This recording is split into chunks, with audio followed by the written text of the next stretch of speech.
Hello વિદ્યાર્થી મિત્રો, હું છું વિજય પટેલ. બાયોલોજીની અંદર આપનું હાર્દિક સ્વાગત કરું છું. આપણે ધોરણ 11 સાયન્સ પ્રકરણ નંબર 14 વિષય એ અભ્યાસ કરી રહ્યા હતા. હવે આપણો ટોપિક છે કે શું વનસ્પતિઓ શ્વાસોશ્વાસની ક્રિયા કરે છે? તો શું વનસ્પતિઓ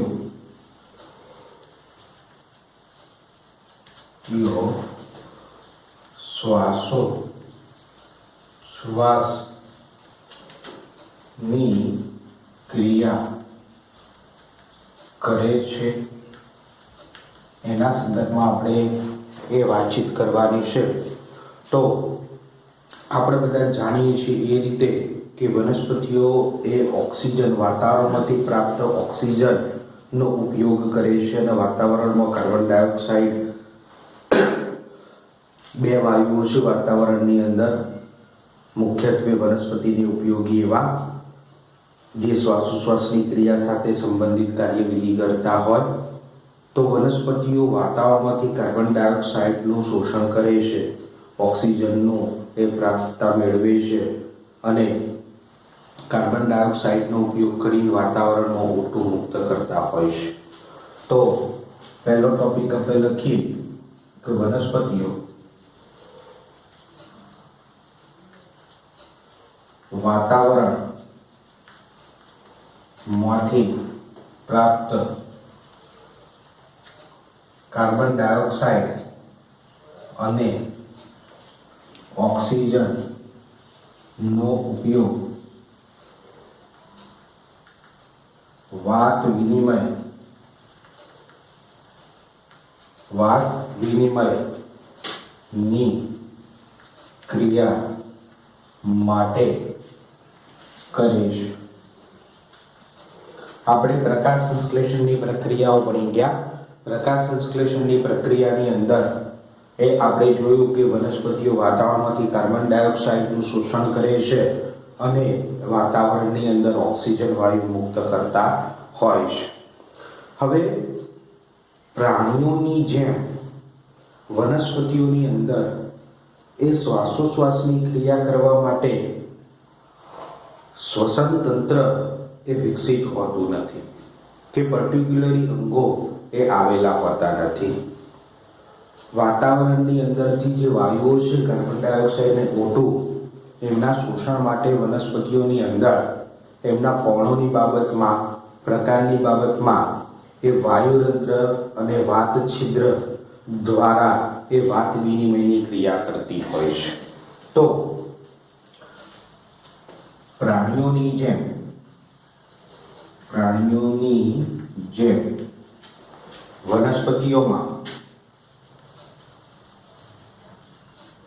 વનસ્પતિઓમાં વાત વિનિમયની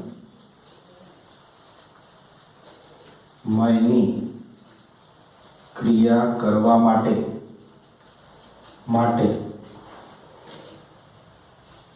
શ્વસન અંગો આવેલા નથી, પરંતુ વનસ્પતિઓ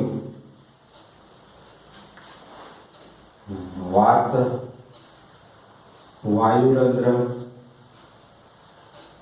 અને વાત છિદ્ર દ્વારા વાત વિનિમયની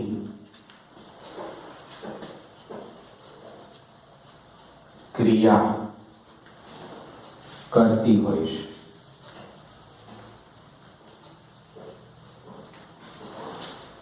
હવે પ્રાણીઓની જેમ વનસ્પતિઓની અંદર એ શ્વસન અંગો એ કેમ આવેલા હોતા નથી? એના કારણો શું છે? તો એ કારણો વિશે જોઈએ કે વનસ્પતિઓની અંદર શ્વસન અંગો એ કેમ આવેલા હોતા નથી. એનું પ્રથમ કારણ એ કંઈક આ પ્રકારે છે કે વનસ્પતિઓના પ્રત્યેક ભાગ પોતાના વાયુ વિનિમય માટે આવશ્યકતાનું ધ્યાન રાખે છે. એટલે કહી શકાય કે વનસ્પતિનો પ્રત્યેક ભાગ છે વનસ્પતિઓના પ્રત્યેક ભાગ પર્ણ હોય, પ્રકાંડ હોય કે મૂળ હોય, પોતાના અંગોની વાત વિનિમયની ક્રિયા કરવા માટે એ પોતાની આવશ્યકતાનું ધ્યાન રાખતા હોય છે. પ્રત્યેક અંગો માટે એ વાત વિનિમયની ક્રિયા એ જાતે પોતે એ અસર કરતા હોય છે અથવા તો જાતે પોતે એ મેળવવાની ક્રિયા કરતા હોય છે. એટલે વનસ્પતિઓના પ્રત્યેક ભાગ, પર્ણ, પ્રકાંડ અને મૂળ ની વાયુ વિનિમયની ક્રિયા માટે વાયુ વિનિમયની ક્રિયાનું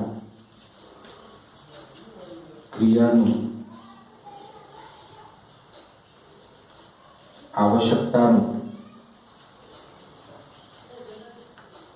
ધ્યાન સ્વયં રાખે છે. કઈ ક્રિયાઓ દ્વારા? તો વાયુરંધ્ર અને વાત છિદ્રો દ્વારા એ પોતાની જરૂરિયાત જેટલી છે વાયુઓની એનું ધ્યાન એ સ્વયં રાખવાની ક્ષમતા બતાવતા હોય છે. આ પહેલું કારણ છે કે પ્રાણીઓની જેમ વનસ્પતિઓની અંદર એ શ્વસન તંત્ર એ વિકસેલું નથી કે પર્ટિક્યુલરી અંગ એ જોવા મળતું નથી. હવે આપણે બીજા એ કારણને તપાસીએ કે વનસ્પતિઓની અંદર બીજું કારણ એવું છે કે વનસ્પતિઓમાં મોના એક ભાગમાંથી બીજા ભાગમાં વાયુઓના પ્રસરણનો વેગ કે ગતિ ધીમી છે. એટલે કે એક ભાગમાંથી બીજા ભાગ, પર્ણમાંથી પ્રકાંડમાં કે પ્રકાંડમાંથી પર્ણમાં એ વાયુ વિનિમયની ઘટના એ એકદમ ધીમી થાય છે. એના કારણે એ શું થાય છે? પ્રત્યેક ભાગ એ પોતાની આગવી એ વાત વિનિમયની ક્રિયા સાથે એ સંબંધિત કાર્ય કરતો હોય છે. ત્રીજું કારણ એ કંઈક એ પ્રકારે છે કે વનસ્પતિઓમાં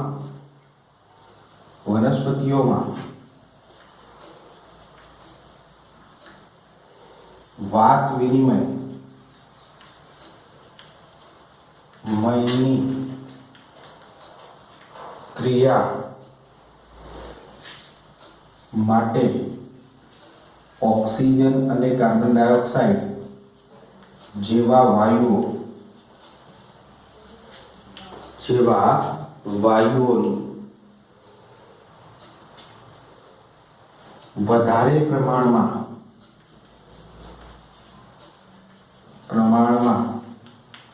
એ જરૂરિયાત એ હોતી નથી. એટલે કે વધારે પ્રમાણમાં વાયુઓ એની અંદર એ સંકળાતા નથી. ઓછા પ્રમાણમાં વાયુઓની જરૂરિયાત પડે છે, જેના કારણે પ્રાણીઓની જેમ વનસ્પતિઓમાં એ શ્વસન તંત્ર કે શ્વસન અંગો એ જોવા મળતા નથી. જ્યારે પ્રાણીઓની અંદર વિપુલ પ્રમાણમાં એ ઓક્સિજન વાયુઓની આપલેની જરૂરિયાત પડે છે, એટલે પ્રાણીઓની અંદર પર્ટિક્યુલરી અંગ અને શ્વસન તંત્ર એ વિકસિત એ જોવા મળતું હોય છે. તો આવા ત્રણ કારણોથી પ્રાણીઓની અંદર એ શ્વસન તંત્ર જોવા મળે છે, પણ વનસ્પતિઓની અંદર શ્વસન તંત્ર જોવા મળતું નથી કે શ્વસન અંગો જોવા મળતા નથી. એના ત્રણ કારણો એ આપણે આપેલા છે. હવે થોડુંક આગળ જઈએ.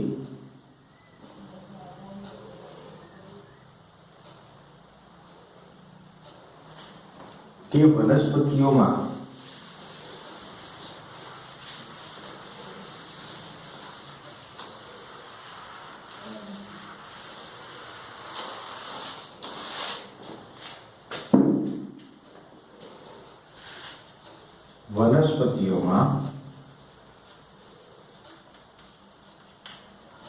વાત વિનિમય ની ક્રિયા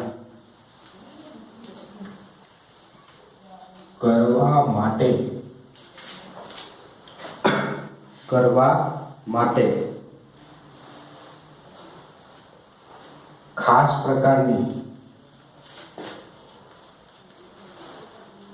ગોઠવણી દર્શાવતા હોય છે.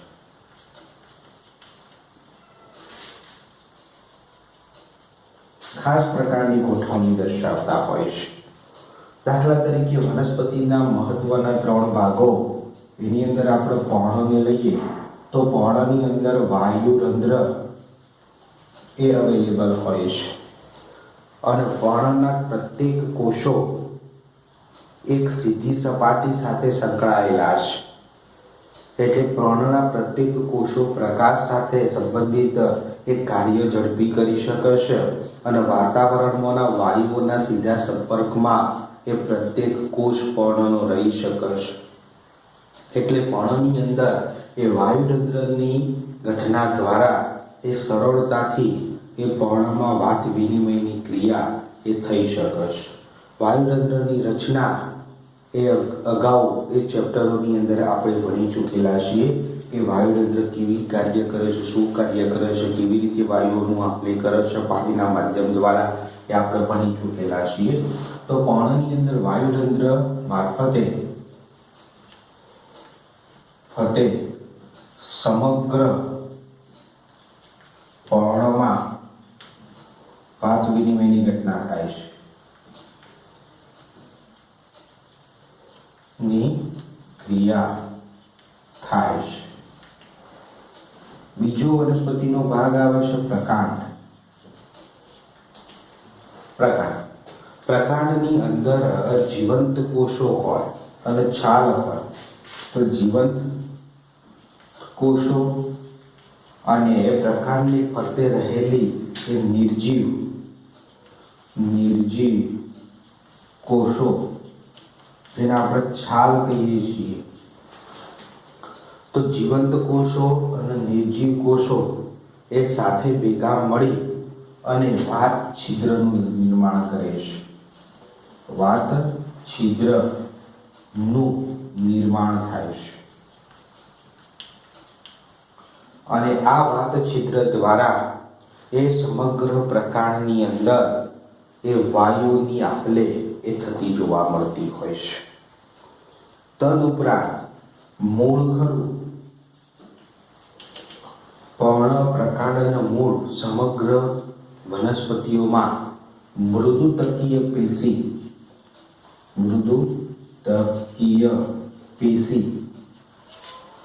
મૂળ પ્રકાંડના પર્ણ 3 ની અંદર આવી જાય તો મૃદુતકીય પેશી એક સરળ ગોઠવણી દર્શાવે છે.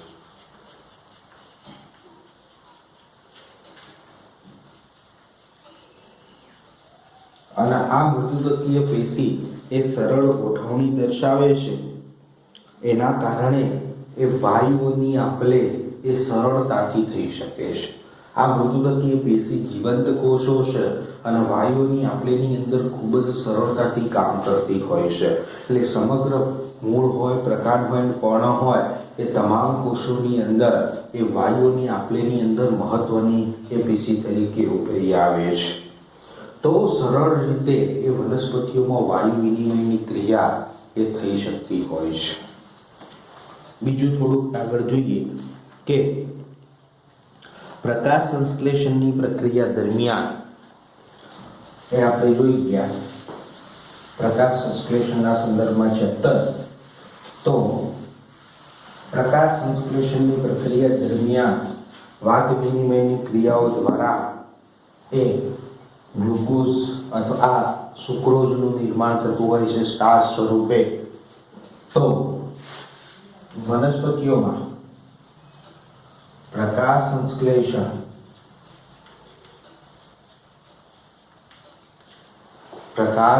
संश्लेषण ની ક્રિયા દ્વારા સરળતાથી વાત વિનિમયની ક્રિયા થાય છે. કારણ કે વનસ્પતિઓ પ્રકાશ સંશ્લેષણ પ્રક્રિયા દરમિયાન જે રાસાયણિક પ્રક્રિયા કરે છે એ રાસાયણિક પ્રક્રિયાની અંદર એ ઓક્સિજન વાયુઓ ઉત્પન્ન થતા હોય છે અને એ ઓક્સિજનનો ઉપયોગ એ સમગ્ર પર્ણના તમામ કોષો એ પોતાની એ રાસાયણિક પ્રક્રિયાઓ માટે યુઝ કરતા હોય છે. એટલે વાત વિનિમયની ક્રિયા સરળતાથી એ પ્રકાશ પ્રક્રિયા દરમિયાન એ થઈ શકતી હોય છે. એટલે બહારથી વધારે પ્રમાણમાં એ વાત વિનિમયની જરૂરિયાત પડતી નથી. તો વાત વિનિમયની પ્રક્રિયાની અંદર પ્રકાશ સંશ્લેષણની પ્રક્રિયાની અંદર એ સ્ટાર્ચ સ્વરૂપે C6H12O6 ગ્લુકોઝનું નિર્માણ થતું હોય છે અને આ ગ્લુકોઝના વિખંડનથી આ ગ્લુકોઝના એ વિખંડન દ્વારા પ્રકાશ પ્રક્રિયા દરમિયાન એ CO2 પ્લસ પાણી અને ઉષ્મા ઊર્જા એ ઉત્પન્ન થતી હોય છે. આની અંદર એ ઓક્સિજન વાત વિનિમયની ક્રિયા દ્વારા એ ઓક્સિજનનો અણુ ઉમેરાય છે અને ઓક્સિજન દ્વારા ગ્લુકોઝના અણુઓનું વિખંડન થઈ અને કાર્બન ડાયોક્સાઇડ પાણી અને ઉષ્મા ઊર્જા એ ઉત્પન્ન થતી જોવા મળે છે. અને આ જે ઉષ્મા ઊર્જા ઉત્પન્ન થાય છે એ ઉષ્મા ઊર્જાનો ઉપયોગ કરી અને વનસ્પતિની અંદર તમામ રાસાયણિક પ્રક્રિયાઓ એ થતી હોય છે અને વિપુલ પ્રમાણમાં એ શક્તિઓનું નિર્માણ થતું હોય છે. 6 ઓક્સિજનના અણુઓ એ જ્યારે ગ્લુકોઝના એક અણુના ઓક્સિડેશનની પ્રક્રિયાની અંદર સંકળાય ત્યારે 6 અણુ CO2 ના 6 અણુ પાણીના એ નિર્માણ પામતા હોય છે વાત વિનિમયની ક્રિયામાં. તો વાયુઓનું પ્રકાશ સંશ્લેષણની પ્રક્રિયાની અંદર સરળતાથી એ નિયમન થઈ શકતું હોય છે. એટલે વધારે પ્રમાણમાં એ વાત વિનિમયની જરૂરિયાત એ પડતી નથી. બરોબર. હવે બીજું કંઈક આગળ જોઈએ કે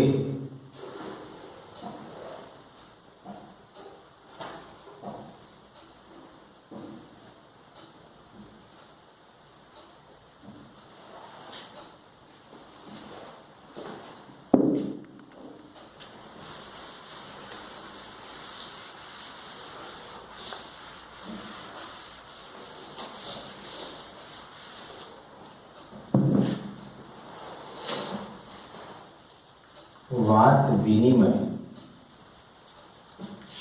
ક્રિયાની અંદર મુખ્યત્વે બે ભાગ આપણે એક સરળતાથી વિચારી શકીએ છીએ. બે ભાગ એ આપણે એ સરળતાથી વિચારી શકીએ છીએ. કયા બે ભાગ વિચારી શકીએ છીએ? તો શ્વસનના સંદર્ભમાં આપણે જારક શ્વસન વિચારી શકીએ છીએ અને વાત વિનિમયની ક્રિયાની અંદર આપણે અજારક એ શ્વસન એ વિચારી શકીએ છીએ. જારક શ્વસન એટલે શું? તો ઓક્સિજનની હાજરીમાં O2ની હાજરીમાં એ જે પણ રાસાયણિક પ્રક્રિયાઓ વનસ્પતિઓની અંદર થતી હોય અને એના દ્વારા શક્તિનું નિર્માણ થતું હોય, ઓક્સિજન મેક્સિમમ વપરાતો હોય ઓક્સિડેશનની ક્રિયાઓની અંદર, તો એના દ્વારા જે શક્તિઓ ઉત્પન્ન થાય તો એવા શ્વસનને જારક શ્વસન કહી શકાય છે. બીજું અજારક શ્વસન કોને કહેવાય? તો O2ની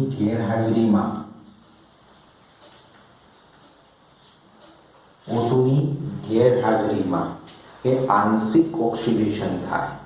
O2ની ગેરહાજરીમાં એ આંશિક ઓક્સિડેશન થાય અને ઉર્જાઓ ઉત્પન્ન થતી હોય છે, ઉર્જા મુક્ત થતી હોય છે, તો એને અજારક શોષણ તરીકે ઓળખી શકાય છે.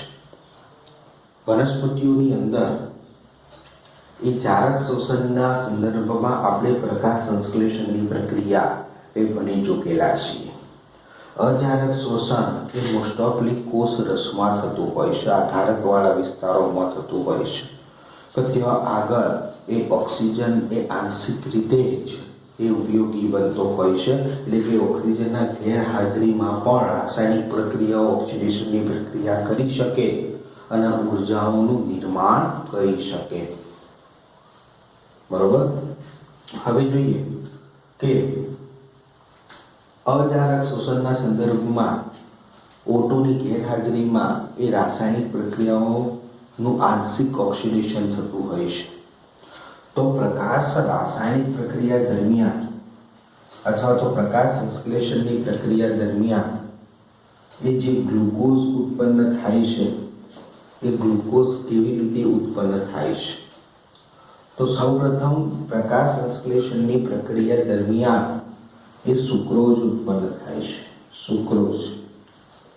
સુક્રોઝ અને આ સુક્રોઝનું વિવિધ પ્રકારના ઉત્સેચકો જેવા કે ઇન્વર્ટેજ ઉત્સેચક અથવા તો સુક્રેજ ઉત્સેચકીય પ્રક્રિયાઓ દ્વારા અજારક શોષણ એ સંપૂર્ણ રીતે ઉત્સેચકીય પ્રક્રિયાઓ છે અને ઓક્સિજનના અભાવમાં શક્તિનું નિર્માણ કરવાનું છે, આંશિક ઓક્સિડેશન કરીને. તો સુક્રોઝનું ઇન્વર્ટેજ કે સુક્રેજ ઉત્સેચકોની મદદથી એનું ગ્લુકોઝ પ્લસ ફ્રુક્ટોઝમાં કન્વર્ટ થાય છે. અને આ જે પણ ગ્લુકોઝ અને ફ્રુક્ટોઝ બન્યો, એ ગ્લુકોઝ અને એ ફ્રુક્ટોઝનું એ આંશિક ઓક્સિડેશન થઈ શું થઈ? આંશિક ઓક્સિજનના અભાવમાં આંશિક ઓક્સિડેશન થાય છે. ગ્લુકોઝના આ ઓક્સિજનના અભાવમાં એ આ ગ્લુકોઝનું આંશિક ઓક્સિડેશન થાય છે અને આંશિક ઓક્સિડેશનથી પાયરુવિક એસિડ બને છે.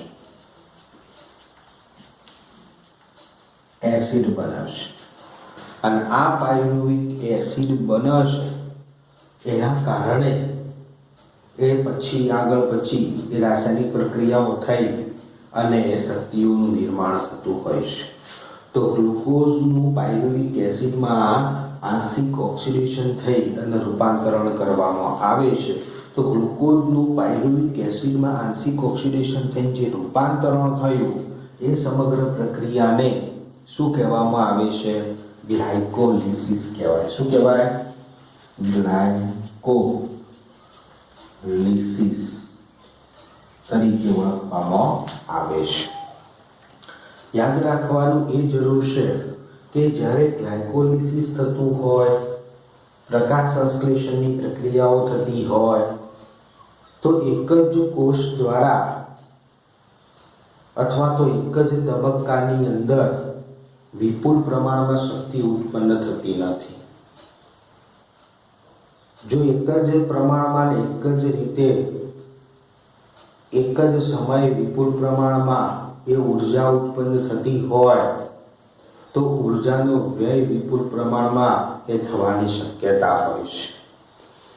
પણ વનસ્પતિઓની અંદર કોઈ પણ ક્રિયાઓ એક જ તબક્કાની અંદર, અમુક ક્રિયાઓ એવી છે કે એક તબક્કાની અંદર પૂર્ણ થાય, પણ શક્તિના નિર્માણની જે પણ રાસાયણિક પ્રક્રિયાઓ છે એ રાસાયણિક પ્રક્રિયાઓ કોઈ એક તબક્કાની અંદર પૂર્ણ થતી નથી, પણ નાના ઘણા બધા તબક્કાઓ વાર એ રાસાયણિક પ્રક્રિયાઓ થાય છે. અને ઘણા બધા નાના તબક્કાઓ વાર રાસાયણિક પ્રક્રિયા જ્યારે થાય ત્યારે ધીમે શક્તિનું નિર્માણ થાય છે. અને ધીમે શક્તિનું નિર્માણ થાય તો એનો ઉપયોગ પણ વ્યવસ્થિત થઈ શકે છે અને એનો વ્યય પણ એકદમ ઓછો થતો હોય છે. તો વનસ્પતિઓમાં ઉષ્મા સ્વરૂપે વ્યય એકદમ ઓછો થાય છે. એનું કારણ એ કંઈક આ છે કે જે પણ રાસાયણિક પ્રક્રિયાઓ થાય છે શક્તિના નિર્માણ માટેની એ તબક્કાવાર થતી હોય છે અને ધીમે ધીમે શક્તિનું નિર્માણ થાય છે, તબક્કાવાર શક્તિનું નિર્માણ થાય છે. એટલે એની ઉપયોગની એ પદ્ધતિ પણ ધીમે ધીમે એ થતી હોય છે અને એનો વ્યયનો પ્રશ્ન પણ ઓછો થતો હોય છે. તો આપણે આના પછીનો એક ટોપિક આપણે લેવાનો છે કે ભાઈ ગ્લાયકોલિસિસ એ શું છે. ગ્લાયકોલિસિસ પ્રક્રિયા શક્તિના નિર્માણની અને અજારક શોષણ સાથે સંબંધિત ઓક્સિજનની ગેરહાજરીમાં એ થતી રાસાયણિક પ્રક્રિયા દ્વારા કઈ રીતે વનસ્પતિઓ શક્તિનું નિર્માણ કરે છે. ઓક્સિજનની હાજરીમાં તો પ્રકાશ સંશ્લેષણ ભણી ગયા કે જે સુક્રોઝ સ્વરૂપે સૌપ્રથમ એ શક્તિનું નિર્માણ કરે છે અને સુક્રોઝનું પછી ગ્લુકોઝ અને ફ્રુક્ટોઝમાં નિર્માણ કરી દે છે, કન્વર્ટ કરી દે છે.